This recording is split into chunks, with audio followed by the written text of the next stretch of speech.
Kilimo hakihitaji gharama. Kilimo kinahitaji kwanza utayari wako. Ukishahitaji utayari wako, then kitakuonyesha majibu chenyewe. Kuna programu ambayo imeanzishwa ya BBT.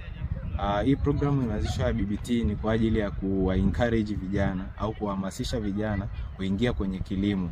Ukipenda kilimo, kwenda kukifanya kilimo kionekane ni sehemu au ni kitu cha tofauti ambacho kinaweza kikamhamisha mtu kutoka sehemu moja kwenda sehemu nyingine. Kwa hiyo ukiangalia serikali imechukua maamuzi makubwa sana.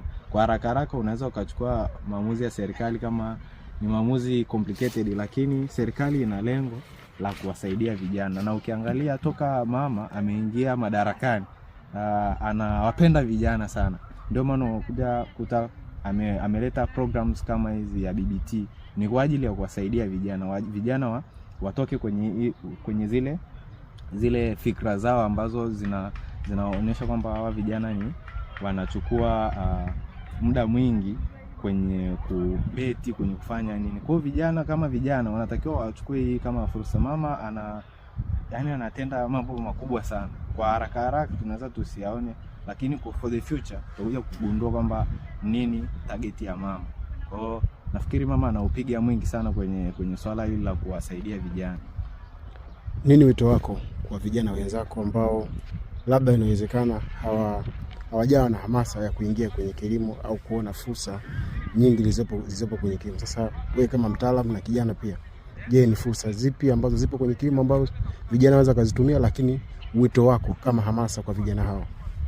Wito wangu kwa vijana ni kwamba kuna baadhi kwa sababu vijana wengi wanalalamika kwamba kuingia kwenye kilimo inahitaji gharama, lakini kuna mfuko ambao unatolewa na serikali kwa ajili ya kuwasaidia wale ambao wanataka kujihusisha na miradi mbalimbali, especially miradi kama hii ya kilimo. Kwa hiyo wito wangu ni kwa vijana watumie fursa ambazo zilizoko.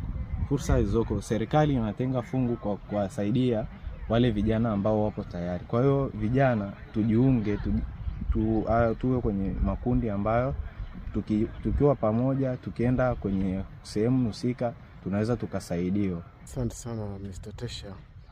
Na mimi ninukuu maneno yake kwamba kilimo kinahitaji utayari.